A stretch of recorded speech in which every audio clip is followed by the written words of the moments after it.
Here's a few myths about scholarships in the US. And I hate to kind of burst the bubble on this, but some of these are things that people really believe, but most of them are kind of not true. So most believe that most international students are getting large scholarships to study in the US, and simply, unfortunately, not true. The majority of financial support that international students have is coming from a family member or a sponsor from their home country. So many students are getting a scholarship, but not necessarily a large scholarship.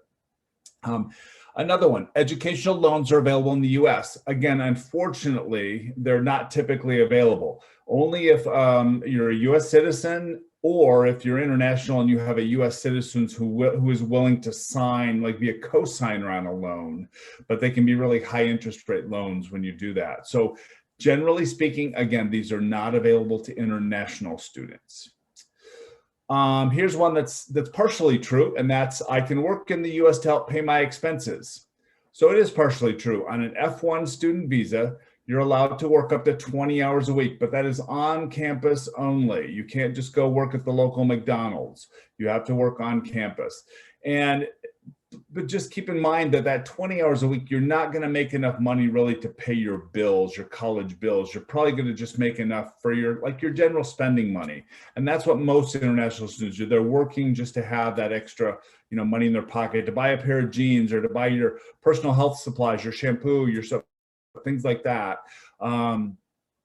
You would be permitted to work full-time on campus in the summer. And that's when a lot of students, if they do decide to stay in the US, that's when a lot of them do save a bit of money, is when they're working in the summer. But again, that's on campus only.